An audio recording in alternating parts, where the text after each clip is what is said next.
Coming to the much awaited, the biggest monster in the room, COVID-19. Did we fail in handling it? Definitely देखिए vaccine को एक तो कोई भी vaccine है इन्होंने एक साल के अंदर बना दिया है उसके एक साल के अंदर कोई वैक्सीन बनाने के बाद आप कैसे गारंटी दे सकते हैं कि ये सेफ है Effective होगी रही रिसर्च कंपेयर करके एंड्रू रीजनल है उसका 1/800 and which is very high for a vaccine lakh में एक होने से भी वैक्सीन बंद कर देते 10,000 में एक रोटा वायरस वेस्टर्न कंट्री में बंद कर दिया था तो 1/800 is very high Hello everyone, welcome back to Between the Lines with me Rana Shweta. Already हम सीजन 3 के सेकेंड एपिसोड पे पहुंच गए हैं and just in case if you are still wondering and you haven't given a thought about sharing your story please do reach out to us. Coming to the guest from today, he has served as a field epidemiologist for more than 20 long years in Indian Armed Forces. Not just that, he has led many epidemic investigation teams. This man has looked into the eyes of death with various outbreaks, pneumonia, hepatitis, typhoid, and published his book with the name COVID-19, Pandemic: A Third Eye. So let's hear it from the man himself, Dr. Amitav Banerjee.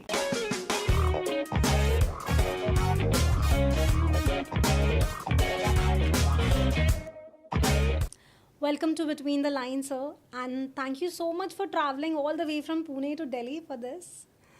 Thank you, Sweta. It gives me great pleasure to take part in this podcast Between the Lines, hosted by Blue Rose, because when an author writes, the between the lines has more meaning than the lines. Absolutely, and it is our pleasure, to be very honest. By the way, Pune में ज़्यादा गर्मी है या दिल्ली में?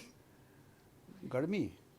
In fact, I was expecting more heat in Uttar Pradesh, in Noida, but I am pleasantly surprised.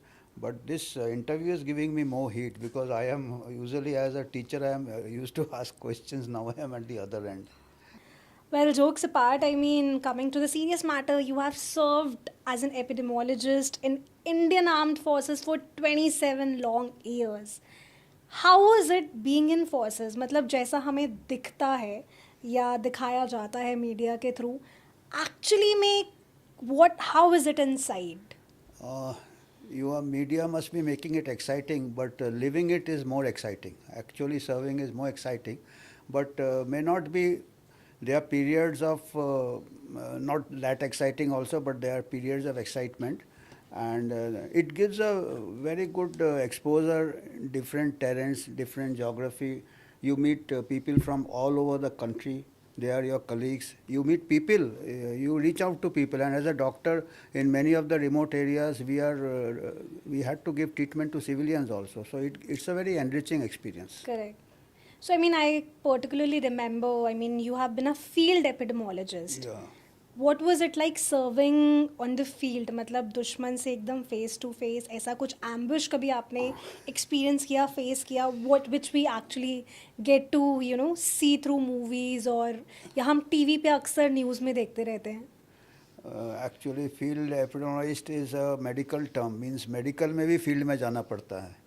आजकल जैसे लोग laptop से मॉडल्स बनाते हैं जो हम उनको लैपटॉप एपिडेमोलॉजिस्ट कहते हैं और हमारा field epidemiologist is actually which was known as shoe leather epidemiology you have to go meet the people walk with them go in the terrain in fact I had this experience of exposure to danger was during my work on tribal malaria. I was posted in a armed forces station which was surrounded by tribal areas and I used to go into the tribal areas in the night also because I was told that the malaria transmission is taking place in the night through the vectors, the mosquitoes which rest in the teak forest.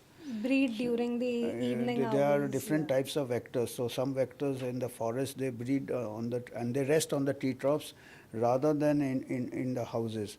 So I used to walk there. Then people told me कि sir आप ऐसे नहीं जाइएगा. मेरे जो health assistants थे, they think कि you are a forest officer because there are a lot of illegal activities like cutting of teak and they were having a distillery also there. So they may kidnap you. So that was nearest to my. I was I mean, this was the nearest danger which I faced as a working as an epidemiologist. But field epidemiologist does not mean that I am doing actually in crossfire where firing is going on. That in fact, our young medical officers are more exposed to those who go with the infantry. Okay. So of course, at certain places, some of my colleagues who have worked as epidemiology, they have the troops are moving in the remote areas, particularly in the northeast and other places where they have to fight insurgency. So their forests are highly malarious. So sometimes those people have investigated, there have been outbreaks of malaria among the troops because of the environment. Right. So that has been, can be quite hazardous. So, so those are the experiences which only a army doctor can get. Which, of course, there may be some. In fact, when I worked in malaria in a tribal area, the civilian team came afterwards, and their investigation was very superficial compared to the investigation because we were living there. We were knowing the surroundings, we were knowing the problems the troops were facing. We were knowing their habits, their night patrols, and other things. So we can connect the dots and find the correct health intervention, correct preventive measures. The idea. अच्छा, ammunition के बारे में we all get to talk a lot कि army में कितना weapon है, क्या है, कैसा, मतलब how does the system work? But what about the health care system with an army? Healthcare actually is more important than ammunition in war because when we compile the statistics, when we used to compile even the armed forces having their own, we found, or even in the world wars also, most of the loss of manpower were due to health reasons rather than enemy action. Because our troops are deployed in the Siachen glacier, so they get incapacitated due to frostbite. They get high altitude pulmonary edema. Then, as I said, they are posted in malarious area, so most of them get malaria and they get incapacitated. They get admitted to hospital. Then they get involved in accidents. Accidents are quite common. Correct. You said ammunition. They And get what accident. about those who suffer during wars or from wars? Even wars also, in fact, if you see the history of the Second World War, the malaria, the Northeast campaign, then Mountbatten, when he led the Northeast campaign, he found an answer to control malaria by giving the anti-malarial tablets. And he engaged the Japanese in highly malarious area, so they lost their troops to malaria rather than the enemy fire. Similarly, Napoleon lost its troops due to, I think, typhus in one of the wars. So this disease, it is conservation of manpower. It's Disease, the biggest enemy. Yeah, yeah.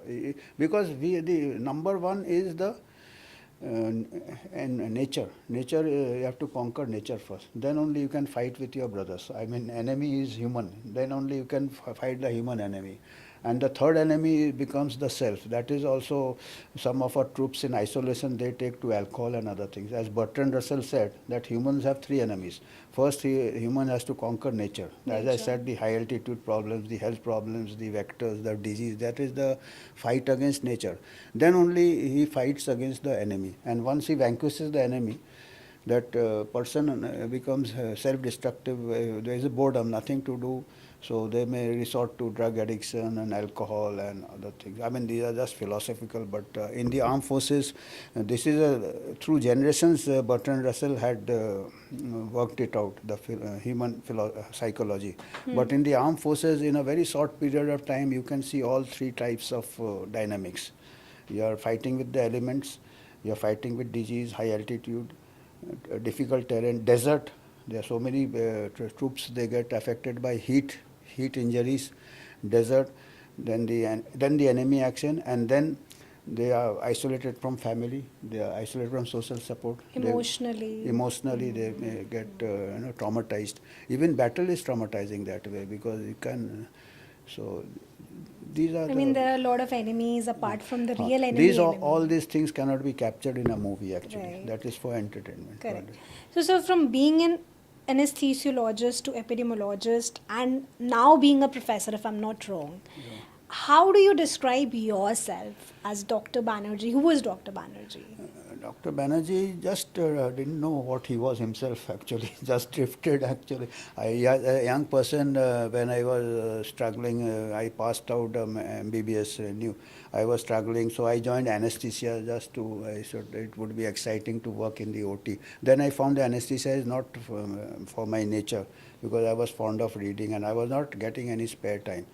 And there was a financial problem also. So I just discontinued my anesthesia training halfway through, and then I joined the armed forces. Army also I did ad hoc anesthesia because in the field area they require some ad hoc anesthetists because there was a shortage of anesthetists when I joined the army. So therefore, forward surgery they required some. And already I had a background working anesthesia, so I was given this training, and then I worked a couple of years in a very busy hospital as an ad hoc anesthesiologist, not as a full-fledged. Then I used to work in the Northeast also. I was posted. I used to work as an ad hoc, helping the senior anesthesiologist. But who do you think you are as a person, as a human? As a human is I enjoyed that time also, and then I kept evolving actually. Then I found ki my public health I get a wider I can make a wider impact if I see the disease at the population level. I found this is a after some time it becomes repetitive, this anesthesia or surgery or whatever. Of course those who are and I was a bit restless. So I found that I can get as an epidemiologist, as a public health, I went to public health first. So that as a public health person, I could, because there are social and social sciences which comes into public, because you are dealing with large society. Health is a social problem. Disease, health, medicine is a social dimension it has. Then I could, the psychological, mass psychology, mass human behavior. Why do people behave that? Most of the time they are responsible for their health outcomes. So then I went into public health. I found it more enriching for me actually. Maybe many people are interested in action, immediate action like surgery. So it's a temperament. I mean, all these works are challenging. It's the temperament, and I was lucky to whatever I wish to do, I got an opportunity to do. Then after serving in the armed forces for almost 27 years, I was very lucky to get a teaching appointment in Armed Forces Medical College also. That's one of the premier colleges. So after I done my tenure there, I was always looking forward to continue this on a long term as a professor in a college. And armed forces, I wasn't cut out for the higher ranks, so I just took voluntary retirement. And the armed forces also realized I was not cut off for higher ranks, so they did not promote me. And I said, good enough, fair enough. So, and I then took my voluntary retirement, and for the past 19 years I am working as a professor in a medical college in community medicine and epidemiology. So, And to cut it short, maybe you relate yourself somewhere as an academician or as a professor more. Exactly. Alright. But as a young person, I enjoyed the armed forces. And as a middle-aged and old person, I think it fits in the role also. I mean, with wisdom, you can be a better professor than if Any you... particular case which still haunts you? कोई ऐसा case हुआ हो as an epidemiologist Yes, जो अभी तक आपको haunt करता है? it does. There are a number of it, and at least one case I remember when I was in a highly snake-infested area.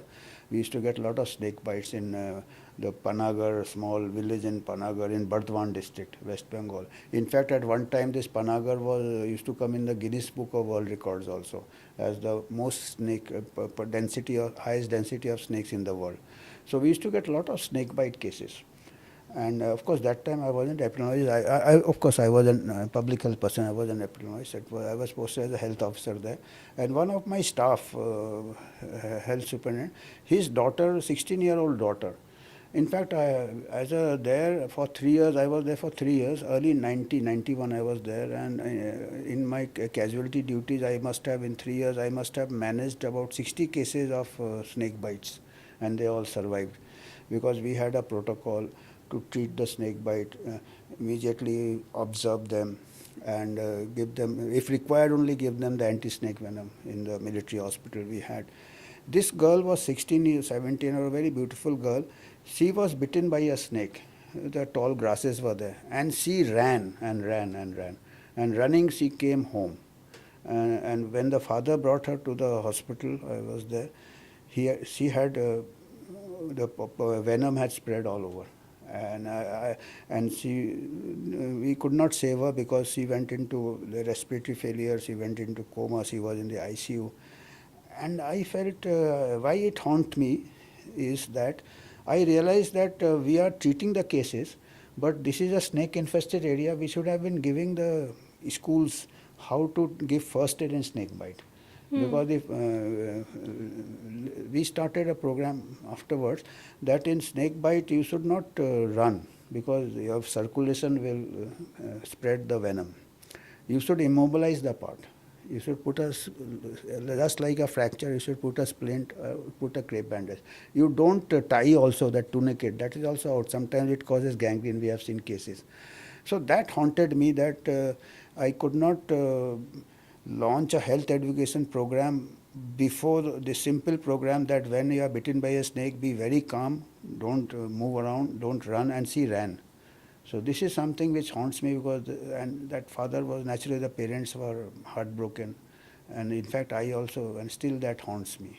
Basically public health care जो The है prevention, I missed on the prevention. I mean, the prevention means that being a snake infested area, all the people there, particularly my own staff, their children and all, those who are exposed, they go out and play and move in the air. I should have somehow start a health education program for them. What is the first aid of snake bite? We could save them in the hospitals. But if initially the person should know what to do with a snake bite. Whatever is the risk there, like when there is a heat, you give we give armed forces may give a direction how to take shelter from heat, how to avoid heat stroke, how to take water, heat exhaustion कैसे treat करना है. Similarly, snake infested area में we should have given the awareness. Well, that was quite a serious discussion. Let's jump onto something a bit interesting and funny, maybe, to deviate from the serious environment at the moment. So, मैं कुछ symptoms के नाम लूँगी. Let's test you today. कुछ symptoms बताऊँगी and you need to mention the name of the disease. All right.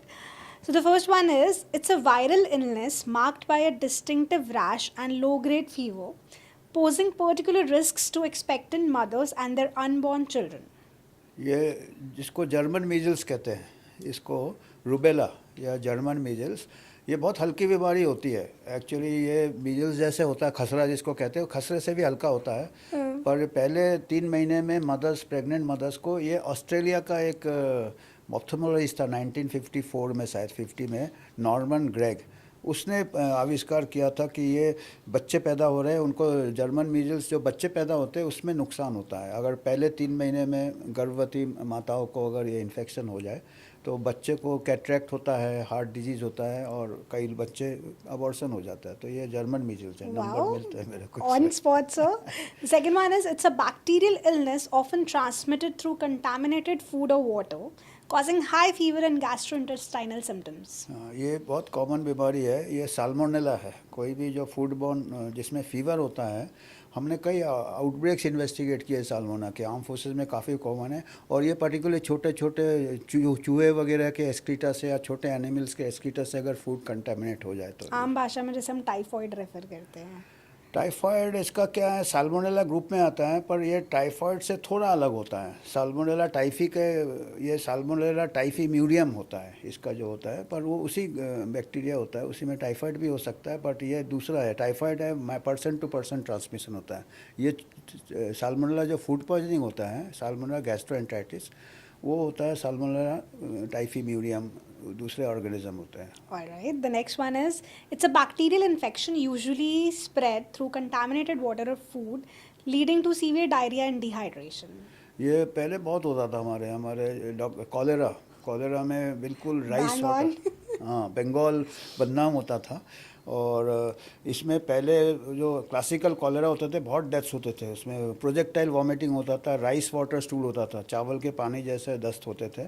Luckily आजकल उसका strain change हो गया, जैसे म्यूटेट होते हैं. अभी एल्टॉल वैरायटी आया तो उतना सीरियस नहीं होता, फिर भी जानलेवा हो सकता है डिहाइड्रेशन. और इसका जो आविष्कार हुआ था ओरल रिहाइड्रेशन सोल्यूशन, ORS, उससे काफ़ी इससे मोर्टालिटी बच गई. अभी भी इसका बेल्ट है, सब सहारन अफ्रीका में अभी भी इसका बेल्ट है। Alright, so the last one is it's a mosquito borne disease caused by a parasite resulting in recurring fever, chills, and flu like symptoms. ये तो मलेरिया ही है, क्योंकि इसमें तो और काफ़ी